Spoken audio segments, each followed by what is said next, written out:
Welcome to super fast 15. దేశంలో నేటితో సార్వత్రిక ఎన్నికల పోలింగ్ ముగిసిన నేపథ్యంలో సాయంత్రం 6:30 తర్వాత ఎగ్జిట్ పోల్స్ విడుదలయ్యాయి. ఎగ్జిట్ పోల్స్ కోసం దేశవ్యాప్తంగా ప్రజలు ఎంతో ఉత్కంఠగా ఎదురుచూస్తున్నారు. చివరి దశ పోలింగ్ ముగిసిన అనంతరం సాయంత్రం 6:30 తర్వాతే ఎగ్జిట్ పోల్స్ విడుదల చేయాలన్న ఈసీ నిబంధనలు ఉండగా కొద్దిసేపటి కిందటే ఎగ్జిట్ పోల్స్ వెలువెత్తాయి. ఈ నేపథ్యంలో ఏపీ అసెంబ్లీ ఎన్నికల్లో ఏ పార్టీకి ఎన్ని సీట్లు అనే అంచనాలతో విడుదలైన ఎగ్జిట్ పోల్స్ ను ఓసారి పరిశీలిస్తే కేకే సర్వీస్ వారు టీడీపీ 133, వైసీపీ 13, జనసేన 21, బీజేపీ 7, ఇతరులు 0గా తెలిపారు. పీపుల్స్ పల్స్ వాళ్ళు టీడీపీ 95 నుంచి 110, వైసీపీ 45 నుంచి 60, జనసేన 14 నుంచి 20, బీజేపీ 2 నుంచి 5, ఇతరులు 0గా తెలిపారు. చాణిక్య స్ట్రాటజీస్ వారు టీడీపీ కూటమి 114 నుంచి 125, వైసీపీ 39 నుండి 49, ఇతరులు 0 నుంచి 1గా తెలిపారు. ఆత్మసాక్షి వారు వైసీపీ 98 నుంచి 116, టీడీపీ 59 నుంచి 77గా తెలిపారు. పైనేర్ టీడీపీ కూటమి 144 ప్లస్, వైసీపీ 31, ఇతరులు 0గా తెలిపారు. రైజ్ వారు టీడీపీ కూటమి 113 నుంచి 122, వైసీపీ 48 నుంచి 60, ఇతరులు 0 నుంచి 1గా తెలిపారు.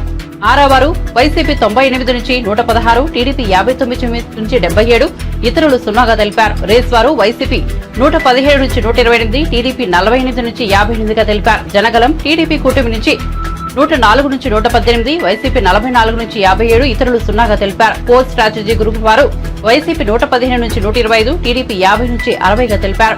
ఆపరేషన్ చాణిక్య వారు వైసీపీ 95 నుంచి 102, టీడీపీ 64 నుంచి 68గా తెలిపారు.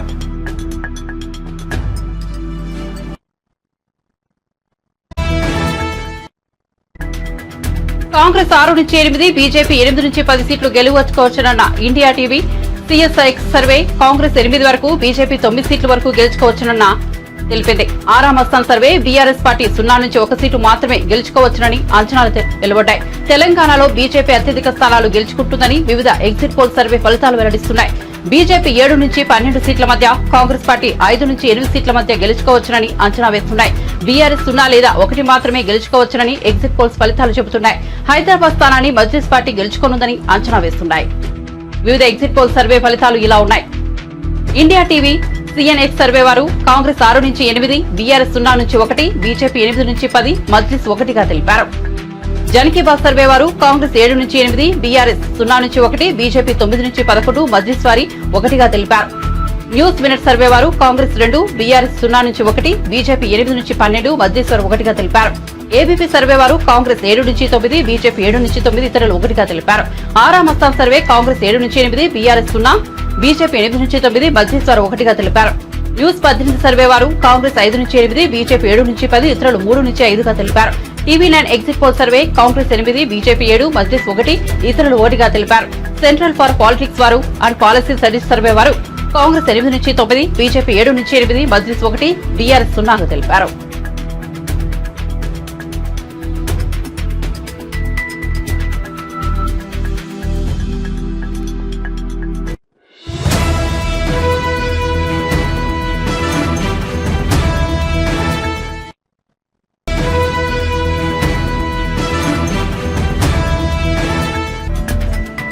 తిరుమలలో హనుమాన్ జయంతి ఉత్సవాలను తిరుమల తిరుపతి దేవస్థానం వైభవంగా నిర్వహించింది. హనుమంతుడు జన్మస్థలంగా ప్రకటించిన అంజనాద్రిలో ఉదయం బాల ఆంజనేయ స్వామి వారికి ప్రత్యేక పూజలు, అభిషేకాలు నిర్వహించి నైవేద్యాలు సమర్పించారు. అనంతరం శ్రీవారి ఆలయం ఎదుట ఉన్న వేడి ఆంజనేయ స్వామి ఆలయంలో ప్రత్యేక పూజలు, అభిషేకాలు నిర్వహించారు.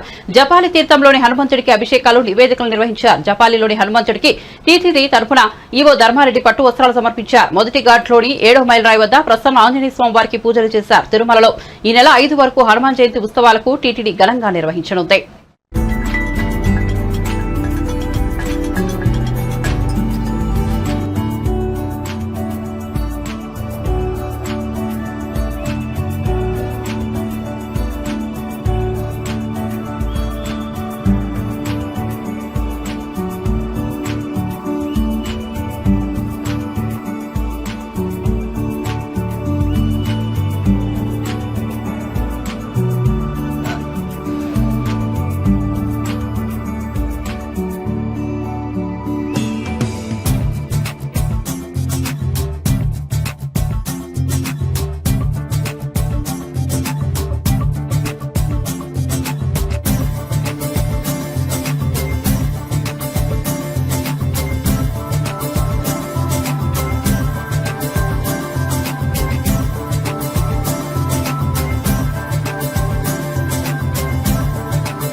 జన్మదిన సందర్భంగా మొదట ఆకాశగంగా తీర్థంలో హనుమంతుని యొక్క అమ్మ అయినటువంటి అంజనీదేవి తపస్సు ఫలితంగా హనుమంతుని జన్మ ఆకాశగంగలో తిరుమలలో ఉద్భవించింది అని అందరికీ తెలిసిన విషయమే.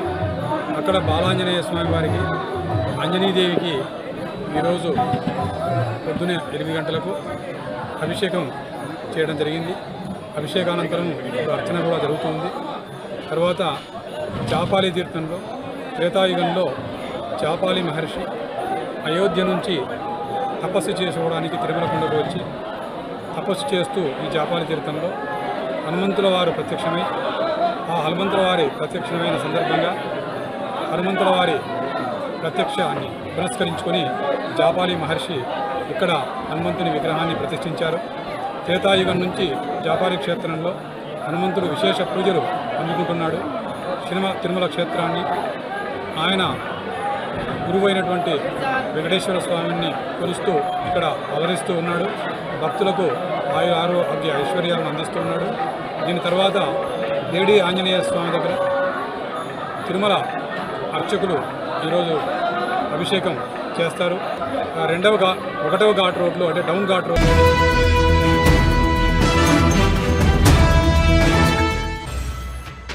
ఎన్నికల కౌంటింగ్ తరహాలోనే ఎగ్జిట్ పోల్స్ కూడా ఎంతో ఆసక్తి రేకెత్తిస్తుంటాయి. ఒక్కోసారి ఎగ్జిట్ పోల్స్ నిజమవుతుంటాయి, ఒక్కోసారి గురి తప్పుతుంటాయి. ఏదేమైనా ఎగ్జిట్ పోల్స్ కొన్ని రాజకీయ పార్టీలకు ఉత్సాహం ఊరట కలిగిస్తుంటాయి. ఇక దేశంలో చివరిదైన 7వ దశ పోలింగ్ జరిగింది. సాయంత్రం పోలింగ్ ముగిసిన వెంటనే ఎగ్జిట్ పోల్స్ జలపాతంలా దూకాయి. మొత్తం లోక్సభ స్థానాలు 543 కాగా ఏ పార్టీకి ఎన్ని సీట్లు అనే అంచనాలను వివిధ సంస్థల ఎగ్జిట్ పోల్స్ రూపంలో వెలువరించాయి. ఆ వివరాలను పరిశీలిస్తే జన్ కీ బాత్ సర్వే వారు బీజేపీ కూటమి 362 నుండి 392, కాంగ్రెస్ కూటమి 141 నుండి 161, ఇతరులు 10 నుంచి 20గా తెలిపారు. న్యూస్ నేషన్ వారు బీజేపీ కూటమి 340 నుండి 378, కాంగ్రెస్ కూటమి 153 నుంచి 169, ఇతరులు 21 నుంచి 23గా తెలిపారు. టైమ్స్ నౌ వారు బీజేపీ కూటమి 353 నుంచి 368, కాంగ్రెస్ కూటమి 118 నుంచి 133, ఇతరులు 43 నుంచి 48గా తెలిపారు. ఇండియా న్యూస్ డి డైనమిక్స్ వారు బీజేపీ కూటమి 371, కాంగ్రెస్ కూటమి 125, ఇతరులు 47గా తెలిపారు. రిపబ్లిక్ పీమార్క్ వారు బీజేపీ కూటమి 359, కాంగ్రెస్ కూటమి 154, ఇతరులు 30గా తెలిపారు. రిపబ్లిక్ భారత్ మ్యాట్రిక్స్ బీజేపీ కూటమి 353 నుంచి 368, కాంగ్రెస్ కూటమి 118 నుంచి 133, ఇతరులు 43 నుంచి 48గా తెలిపారు. దైనిక్ భాస్కర్ బీజేపీ కూటమి 281 నుంచి 350, కాంగ్రెస్ కూటమి 145 నుంచి 201, ఇతరులు 33 నుంచి 49గా తెలిపారు.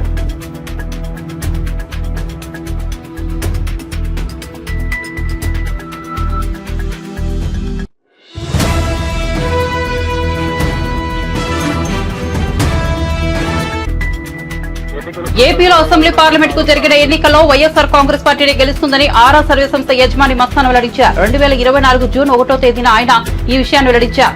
ఏపీలో హోరాహోరీగా సాగిన పోలింగ్ లో వైసీపీదే ఆధిక్యమని, ఈ విషయం 22 రోజుల పరిశీలన తర్వాత అంచనాకు వచ్చినట్లు వెల్లడించారు. వైఎస్ఆర్ కాంగ్రెస్ పార్టీకి 94 నుంచి 104 సీట్లతో మళ్లీ జగన్ అధికారంలోకి వస్తున్నట్లు చెప్పారు మస్తాన్. టీడీపీ కూటమి 71 నుంచి 81 సీట్ మధ్య సీట్లను గెలుస్తుందని వెల్లడించారు ఆయన. టీడీపీ కూటమి కంటే వైఎస్ఆర్ కాంగ్రెస్ పార్టీకి అదనంగా 25 సీట్లు రాబోతున్నాయని సర్వేలో వెల్లడినట్లు వివరించారు ఆరా మస్తాన్. ఇక పార్లమెంట్ సీట్ల విషయానికి వస్తే వైఎస్ఆర్ కాంగ్రెస్ పార్టీ 13 నుంచి 15 లోక్సభ సీట్లలో గెలుస్తుందని చెప్పిన ఆరా మస్తాన్ టీడీపీ కూటమి 10 నుంచి 12 సీట్లలో గెలవబోతోందని వివరించారు ఆయన. జనసేన పార్టీ పోటీ చేసిన 2 పార్లమెంట్ సీట్లలో ఆ పార్టీని విజయం సాధిస్తుందని వివరించారు. వైఎస్ షర్మిల ఆధ్వర్యంలో కాంగ్రెస్ పార్టీ ఓట్లను భారీ చీల్చిందని, దీనివల్ల 3 పార్లమెంట్ సీట్లను వైసీపీ కోల్పోవాల్సి వస్తుందని, ఇది ఆ పార్టీకి నష్టం చేకూర్చిందన్నారు Aara survey Mastan. SC, ST, minority వర్గాలతో పాటుగా ఈ గత 4 ఏళ్లుగా ఈ ప్రభుత్వం అనుసరించినటువంటి అనేక అభివృద్ధి, గ్రామీణ ప్రాంతాల్లో అభివృద్ధి, అలాగే సంక్షేమ కార్యక్రమాలు, డైరెక్ట్ బెనిఫిట్ స్కీమ్స్ కారణంగా బీసీలలో కూడా వైఎస్ఆర్ కాంగ్రెస్ పార్టీ గణనీయమైనటువంటి ఓట్లు సాధించింది. ఈ విధంగా తనకున్నటువంటి ఓటు బ్యాంకును కాపాడుకుంటూ కొత్తగా బీసీలలో ఓటు బ్యాంకుని చేర్చడం ద్వారా, మహిళల్లో తన ఓటు బ్యాంకును పెంచుకోవడం ద్వారా వైఎస్ఆర్ కాంగ్రెస్ పార్టీ ఈ రోజు తిరిగి రాష్ట్రంలో మరొకసారి అధికారంలోకి రాబోతా ఉంది. వైఎస్ఆర్ కాంగ్రెస్ పార్టీ ఆంధ్రప్రదేశ్ లో మే 13వ తేదీన జరిగినటువంటి ఎన్నికల్లో 49.41% ఓట్లను సాధించి 94 నుండి 104 అసెంబ్లీ స్థానాల్లో గెలవబోతా ఉన్నాయి. అలాగే తెలుగుదేశం పార్టీ కూటమి 47.55% ఓట్లను సాధించి కేవలం 71 నుండి 81 స్థానాలకు పరిమితం కాబోతా ఉంది. ఇతర పార్టీలు ఇండిపెండెంట్ అభ్యర్థులు 3.04% ఓట్లకు పరిమితం కాబోతా ఉన్నాయి. సుమారుగా 2% ఓట్ల ఆధిక్యతతో తెలుగుదేశం పార్టీ కూటమి కంటే సుమారుగా 20-25 స్థానాల్లో వైఎస్ఆర్ కాంగ్రెస్ పార్టీ ఆధిక్యత సాధించి మరొకసారి ప్రభుత్వాన్ని ఏర్పాటు చేయబోతా ఉంది. అలాగే పార్లమెంటు విషయానికొస్తే ఆంధ్రప్రదేశ్ లో ఉన్నటువంటి 25 పార్లమెంటు స్థానాల్లో 48.29% ఓట్లను సాధించి ఎన్నికల ప్రక్రియ పూర్తిగా కంప్లీట్ కావడంతో వివిధ ప్రైవేట్ సర్వీస్ సంస్థలు వివిధ ఛానళ్లు ఎగ్జిట్ పోల్స్ విడుదల చేస్తున్నాయి. ఓటర్లు ఎవరికి పట్టం కట్టారో అంచనాలు వెల్లడిస్తున్నాయి.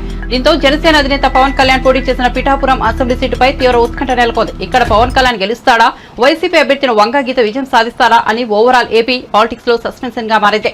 ఈ క్రమంలో ప్రముఖ సర్వే సంస్థ ఆర్హమస్సాన్ సంస్థ పిఠాపురం అసెంబ్లీ ఎగ్జిట్ పోల్స్ ఫలితాలను వెల్లడించింది. పిఠాపురంలో జనసేన చీఫ్ పవన్ కళ్యాణ్ ఘన విజయం సాధిస్తారని పేర్కొంది. పవన్ కళ్యాణ్ తో పాటు జనసేన పోటీ చేసిన 2 పార్లమెంట్ స్థానాలు కాకినాడ, మచిలీపట్నంలోనూ ఆ పార్టీ విజయం సాధిస్తుందని అంచనా వేసింది. ఆర్హమస్సాన్ ఫలితాలు చూసి పవన్ కళ్యాణ్ ఫ్యాన్స్ ఖుషి అవుతున్నారు.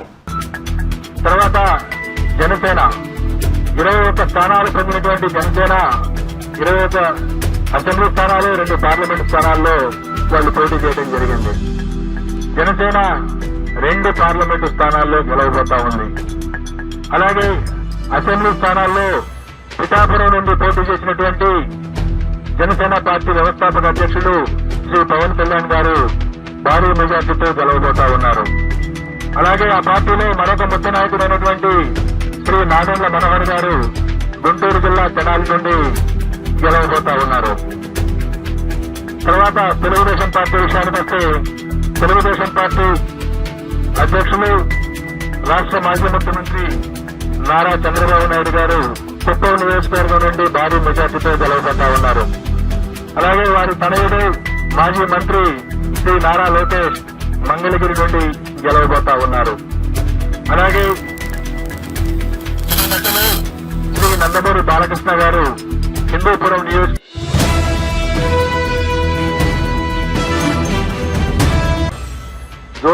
ఏపీలో ఎన్నికల ఫలితాలపై ఆరా సంస్థ తన పోస్ట్ పాల్ సర్వేను విడుదల చేసింది. ఏపీలో బీజేపీ 3 లోక్సభ స్థానాల్లో గెలిచే అవకాశాలున్నాయని తెలిపింది. అనకాపల్లి లోక్సభ స్థానం నుంచి బీజేపీ అభ్యర్థి సీఎం రమేష్, నరసాపురం నుంచి శ్రీనివాస్ శర్మ గెలిచే అవకాశాలు ఉన్నట్లు ఆరా సర్వేలో తేలిందన్నారు. ఏపీలో ఎన్నికల ఫలితాలపై ఆరా సంస్థ తన పోస్ట్ పోల్ సర్వేను విడుదల చేసింది. ఏపీలో బీజేపీ 3 లోక్సభ స్థానాల్లో గెలిచే అవకాశాలున్నాయని తెలిపింది. అనకాపల్లి లోక్సభ స్థానం నుంచి బీజేపీ అభ్యర్థి సీఎం రమేష్, నరసాపురం నుంచి శ్రీనివాస్ వర్మ గెలిచే అవకాశాలున్నట్లు ఆరా సర్వేలో తేలిందన్నారు. రాజంపేట నుంచి బీజేపీ అభ్యర్థిగా పోటీ చేసిన మాజీ సీఎం నల్లారి కిరణ్ కుమార్ రెడ్డి గట్టి పోటీ ఇచ్చినప్పటికీ ఓటమి చెందే అవకాశాలు ఉన్నాయని తెలిపారు. రాజమహేంద్రవరం లోక్సభ స్థానం నుంచి బీజేపీ రాష్ట్ర అధ్యక్షులు దగ్గుపాటి పురంధేశ్వరి గట్టి పోటీ ఎదుర్కొంటారని, స్వల్ప మెజార్టీతో గెలిచే అవకాశాలు ఉన్నట్టు తెలిపారు. ఈ నియోజకవర్గం నుంచి బీజేపీ లేదా వైసీపీ నుంచి ఎవరు గెలిచినా 10 నుంచి 20 వేల మెజార్టీతోనే గెలిచే అవకాశం ఉందని ఆరా సంస్థ వెల్లడించింది.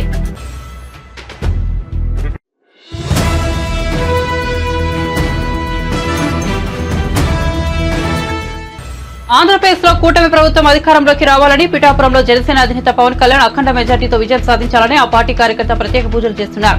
జనసేన కార్యకర్త ఈశ్వర్ తిరుమల జావారి తీర్థానికి పొర్లుదండాలతో వెళ్లి మొక్కులు చెల్లించారు. హనుమాన్ జయంతి సందర్భంగా ఆకాశగంగా జలాశయం మెట్టు నుండి జావారి తీర్థానికి పొర్లుదండాలతో వెళ్లి స్వామివారిని దర్శించుకున్నారు. హనుమాన్ జయంతి సందర్భంగా జనసేన పార్టీ అధ్యక్షులు శ్రీ పవన్ కళ్యాణ్ గారు పిఠాపురంలో భారీ మెజార్టీతో గెలవాలని ఈ పొలిదండాల కార్యక్రమం చేస్తున్నాను. ఆ జపాలి ఆంజనేయ స్వామి కృపా కటాంశాలు ఎల్లప్పుడూ ఉండాలని, ఆరోగ్యంగా ఉండాలని, అదేవిధంగా కూటమి ప్రభుత్వం ఏర్పడాలని ఆంజనేయ స్వామిని వేడుకుంటున్నాను.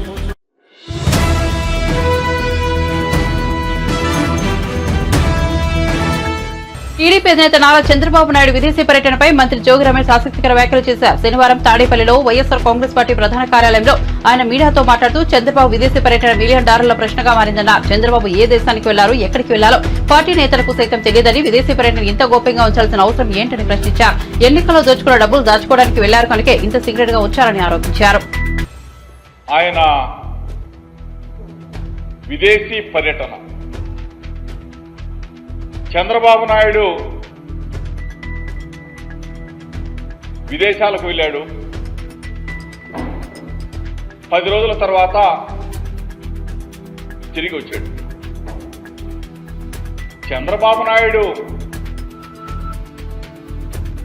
విదేశాలకి ఏ దేశం వెళ్ళాడు, ఏ దేశం నుంచి మళ్ళా తిరిగి వచ్చాడనేది పెద్ద $1 million question mark. Chandrababu Naidu విదేశాలకి హైదరాబాద్ నుంచి బయలుదేరాడు. శంషాబాద్ ఎయిర్పోర్ట్ నుంచి విదేశాలకు బయలుదేరి దుబాయ్లో దిగాడని చెప్పి ఒక సమాచారం. దుబాయ్ నుంచి 10 రోజుల పాటు అసలు ఏ దేశానికి వెళ్ళాడు, ఎక్కడికి వెళ్ళాడు? ఒక పేపర్లోనేమో, ఒక ఎల్లో మీడియా పత్రికలోనేమో వైద్య పరీక్షల కోసం చంద్రబాబు నాయుడు విదేశాలకు వెళ్ళాడు. ఒక ఎల్లో మీడియాలోనేమో ఎన్నికల్లో తలమునకలైపోయాడు, సేద తీర్చుకోవడం కోసం, విశ్రాంతి కోసం విదేశాలకు వెళ్ళాడని చెప్పేసి ఒక ఎల్లో మీడియా. తీరా చూస్తే ఆ పేపర్లో అన్నా రాస్తారేమో చంద్రబాబు నాయుడు ఫలానా దేశంలో విశ్రాంతి తీసుకోవడానికి పోయాడు, ఫలానా దేశంలో ఉన్నాడు, ఫలానా దేశంలో వైద్య పరీక్షలు చేసుకున్నాడు, లేదా ఫలానా దేశంలో విశ్రాంతి తీసుకున్నాడని చెప్పి చేస్తే అది లేదు. సరే,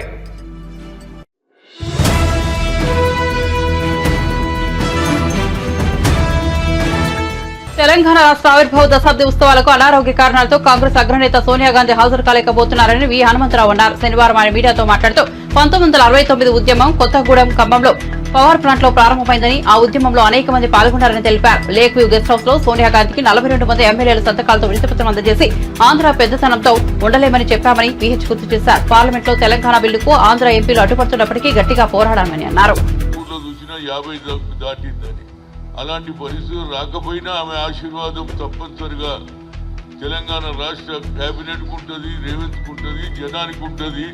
అమరవీరులకు కూడా ఎవరైతే సాక్రిఫైస్ చేశారో, మేము కూడా పార్లమెంట్లో బిల్లు పెడితే లోక్సభలో మన పార్లమెంట్ మెంబర్లు, అది పొన్నం ప్రభాకర్ కావచ్చు, మధు యాజ్కి కావచ్చు, అదేవిధంగా బలరాం నాయక్, అందరు కూడా షెట్కర్ మొదలు పెడితే అందరు కూడా దీనికి మద్దతు ఇవ్వడం, దాని తర్వాతనే రాజ్యసభలో రావడం. రాజ్యసభలో Sushil Kumar సిండి being a home minister ఆయన వీళ్ళు ప్రవేశపెడుతుంటే సుజనా చౌదరి, సీఎం రమేష్ అడ్డుపడడం, ఆ కాగితాలు లాక్కోవాలని ప్రయత్నం చేసే సమయంలో అప్పుడు నేను కూడా అడ్డం పడ్డా, గట్టిగా మందలించినాం.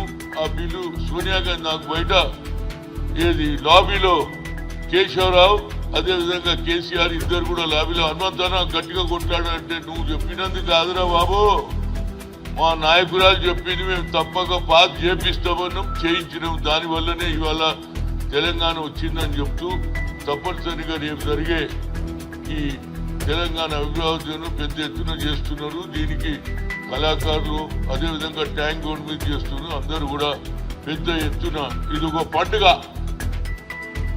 ఈ తెలంగాణ 2 జూన్ ఒక పండుగలాగా ప్రతి ఒక్కరు కూడా గ్రామాలలో నుంచి వస్తున్నారు. కళాకారులు మన తెలంగాణ సంస్కృతి వంటకాలు కూడా మరి పెడుతున్నారో లేదో, పేరు బూటి, తలకాయ కూర.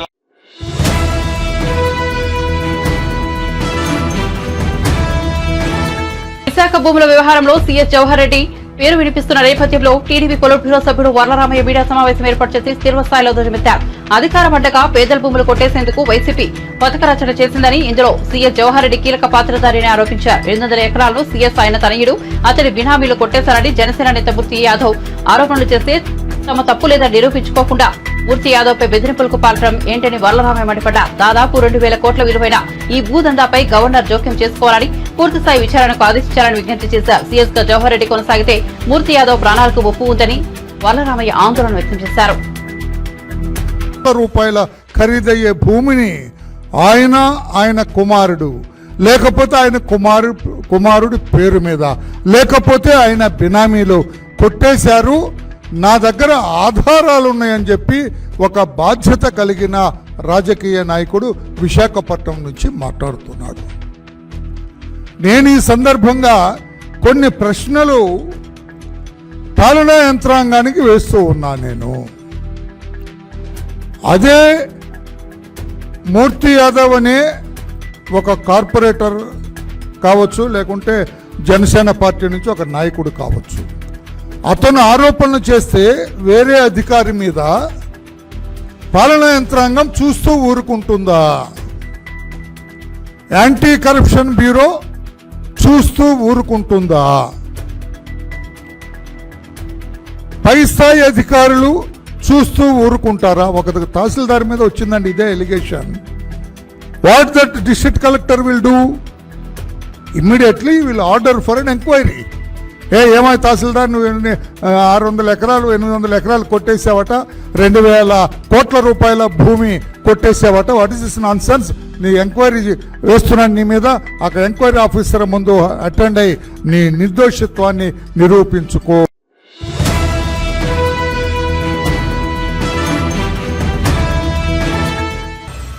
తెలంగాణ ఆవిర్భావ వేడుకలకు తమకు గత 10 ఏళ్లలో ఒక్క ఆహ్వాన పత్రిక రాలేదన్నారు మంత్రి పొన్నం ప్రభాకర్. తాము మాజీ ముఖ్యమంత్రి కేసీఆర్ కు కూడా ఆహ్వానం పంపామన్నారు. పరేడ్ గ్రౌండ్ లో రాష్ట్ర ఆవిర్భావ వేడుకల ఏర్పాట్లను పరిశీలించిన పొన్నం తెలంగాణకు ఒక గీతం ఉండాలని, ప్రజలు మార్పు కోరుకుంటారని చెప్పారు. తెలంగాణ చిహ్నంపై గతంలో ఎవరి అభిప్రాయాలను తీసుకోలేదని, ప్రజల ఆలోచనకు అనుగుణంగా ప్రభుత్వం నిర్ణయం తీసుకుంటుందన్నారు. రాజకీయంగా విమర్శలకు వేదిక కాదని చెప్పారు. ఆవిర్భావ వేడుకల్లో రాష్ట్ర గీతం ఆవిష్కరిస్తామన్నారు. అన్ని రాజకీయ పార్టీలు వేడుకలు జరుపుకోవాలన్నారు. తెలంగాణ అమరులను ప్రధాని నరేంద్ర మోదీ అవమానించారని విమర్శించారు. పొన్నం తల్లిని చంపి బిడ్డను తెచ్చుకున్నారని హేళన చేశారన్నారు. సోనియా గాంధీ తెలంగాణ ఇచ్చిన ప్రదాత, సోనియా వస్తారని నమ్మకం ఉందన్నారు. జై జై హే తెలంగాణ పాట తెలంగాణ సమాజాన్ని సంఘటితం చేసే శక్తిగా అభివర్ణించారు. మంత్రి జూపల్లి కృష్ణారావు తెలంగాణ రాష్ట్ర సాధన కోసం వందలాది బిడ్డలు ప్రాణాలు అర్పించారని చెప్పారు.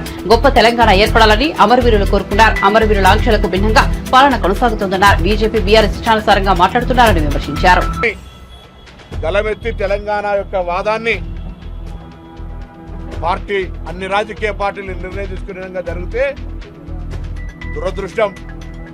ప్రస్తుత ప్రధానమంత్రి తెలంగాణ సమాజాన్ని అవహేళనపరిచే విధంగా, తెలంగాణ అమరులందరినీ కూడా కించపరిచే విధంగా తల్లి చనిపోయింది, బిడ్డ తెచ్చుకున్నారు, దొంగతనం తెచ్చుకున్నారు అనేటువంటి మాట తెలంగాణ కోసం ఉద్యమించారో వాళ్ళందరూ కూడా స్పందించాల్సిన అవసరం ఉందని కోరుతా ఉన్నాం.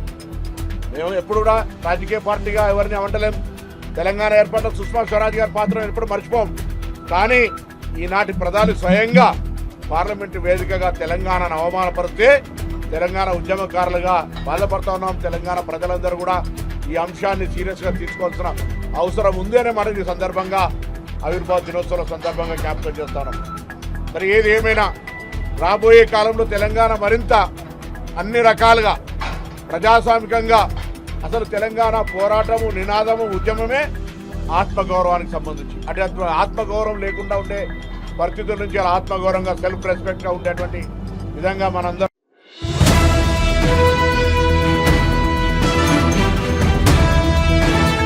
లోక్సభ ఓట్ల లెక్కింపునకు 3 ఇంచుల భద్రత ఏర్పాటు చేసినట్లు సీఈఓ వికాస్ రాజ్ అన్నారు. బీఆర్కే భవన్ లో ఆయన మీడియాతో మాట్లాడుతూ మధ్యాహ్నం 3 గంటల లోపు ఫలితాలు వెలువడతాయని చెప్పారు. చేవెళ్ల, మల్కాజ్గిరిలో 2 కౌంటింగ్ కేంద్రాలను ఏర్పాటు చేసినట్టు చెప్పారు. లెక్కింపు కేంద్రాల్లోకి మొబైల్ ఫోన్లు, ఎలక్ట్రానిక్ డివైజ్లు అనుమతించబోమని చెప్పారు. కౌంటింగ్ హాల్ నుంచి 100 మీటర్ల వరకు ఎవరికి అనుమతి ఉండదని పేర్కొన్నారు. లెక్కింపు హాల్ మొత్తం సీసీటీవీ పర్యవేక్షణలో ఉంటుందని అన్నారు. స్ట్రాంగ్ రూమ్ నుంచి కౌంటింగ్ హాల్ వరకు ప్రత్యేకమైన దానిలో సీసీటీవీ మానిటరింగ్ ఉంటుందని అన్నారు. చొప్పదండి, యాకుల్పుర, దేవరకొండలో అత్యధికంగా 24 రౌండ్లలో ఓట్లు లెక్కిస్తారని చెప్పారు. ఆర్బూర్, భద్రాచలం, అశ్వారావుపేటలో 13 రౌండ్లలో ఓట్ల లెక్కింపు ఉంటుందని చెప్పారు. 276 టేబుల్స్ పెట్టడం జరిగింది.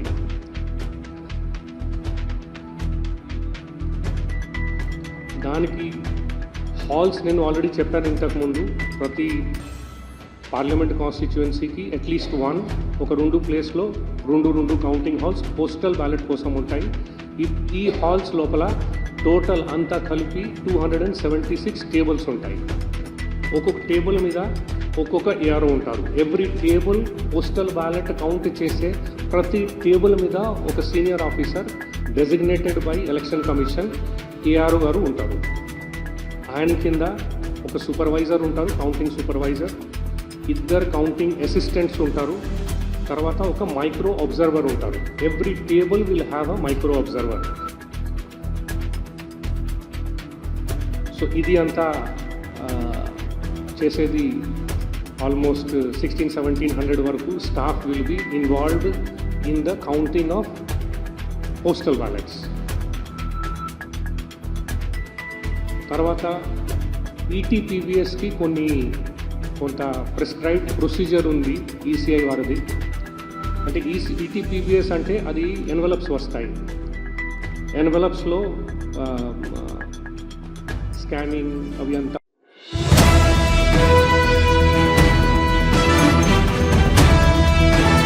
కౌంటింగ్ సిబ్బందికి మే 26 నాటికి శిక్షణ పూర్తయిందని జీహెచ్ఎంసీ కమిషనర్ రొనాల్డ్ రాస్ అన్నారు. నిజాం కళాశాలలో ఓట్ల లెక్కింపు కేంద్రాలను ఆయన పరిశీలించి మాట్లాడారు. ప్రతి అసెంబ్లీ నియోజకవర్గానికి ఒక అబ్జర్వర్ ఉంటారని తెలిపారు. ప్రతి కౌంటింగ్ కేంద్రంలో మీడియా ప్రతినిధుల కోసం ప్రత్యేక ఏర్పాట్లు చేస్తున్నట్లు వివరించారు. హైదరాబాద్ లోని 13 ప్రాంతాల్లో 16 హాల్లో ఓట్ల లెక్కింపు ఉంటుంది. 3 చోట్ల పోస్టల్ బ్యాలెట్ ఓట్ల లెక్కింపు ఉంటుంది. ప్రతి కౌంటింగ్ హాల్లో 14 టేబుల్ ఏర్పాటు చేశారు. జూబ్లీహిల్స్ లో అత్యధికంగా 20 టేబుల్ ఉంటాయి. యాకుల్పురాలో అత్యధికంగా 24 రౌండ్లలో ఓట్ల లెక్కింపు ఉంటుంది. చార్బార్ నియోజకవర్గంలో 15 రౌండ్లలో కంటోన్మెంట్ ఉప ఎన్నిక ఓట్ల లెక్కింపు 17 రౌండ్లలో జరుగుతుంది. ప్రతి రౌండ్కు 30 నిమిషాల సమయం పడుతుంది. ప్రతి అసెంబ్లీ సెగ్మెంట్ లో 5 వీవీప్యాట్ల స్లిప్పులు లెక్కిస్తామని రొనాల్డ్ రాస్ తెలిపారు.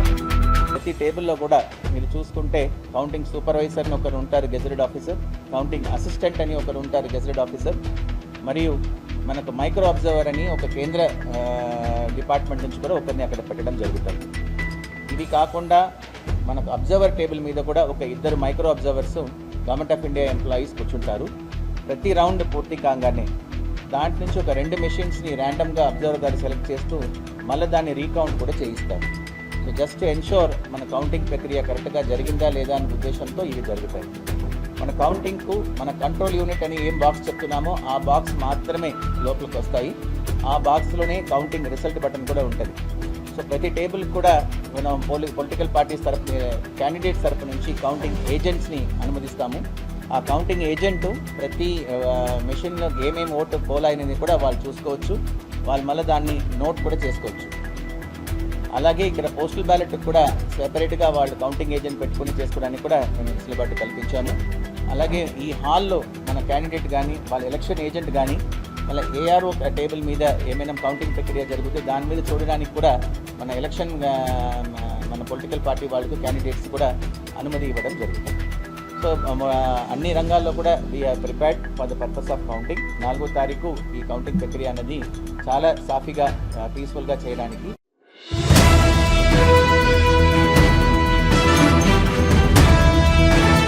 తెలుగు రాష్ట్రాల్లో 2-3 రోజుల నుంచి ఎండలు దంచుకొడుతున్నాయి. మొన్నటిదాకా అక్కడక్కడ కురిసిన వర్షాలతో వాతావరణం కాస్త చల్లబడినప్పటికీ మళ్లీ వడగాల్పులు ఎక్కువైన నేపథ్యంలో ప్రజలు తీవ్ర ఇబ్బందులు ఎదుర్కొంటున్నారు. ఈ క్రమంలో వాతావరణ శాఖ తెలుగు రాష్ట్రాలకు చల్లటి కబురు చెప్పింది. తెలుగు రాష్ట్రాల్లోకి రుతుపవనాలు వచ్చేస్తున్నాయని తెలిపింది. ఏపీలో ప్రవేశిస్తాయని, జూన్ 10న తెలంగాణలో ప్రవేశిస్తాయని తెలిపింది వాతావరణ శాఖ. ఏపీలో మొదటి రాయలసీమలో రుతుపవనాల ప్రభావం అనిపిస్తుందని, ఆ తర్వాత రాష్ట్రమంతా విస్తరిస్తాయని తెలిపింది. తెలంగాణలో జూన్ 10 నుంచి ప్రవేశించి రాష్ట్రమంతటా విస్తరిస్తాయని తెలిపింది వాతావరణ శాఖ. జూన్ 2 నుంచి ఏపీలో వర్షాలు కురిసే అవకాశం ఉందని, అప్పటిదాకా వాతావరణం పొడిగా ఉంటుందని తెలిపింది. దక్షిణ కోస్తాలో వడగాలులు కొనసాగుతాయని, అక్కడక్కడ ఓ మోస్తరు నుంచి భారీ వర్షాలు కురిసే అవకాశం ఉందని తెలిపింది వాతావరణ శాఖ.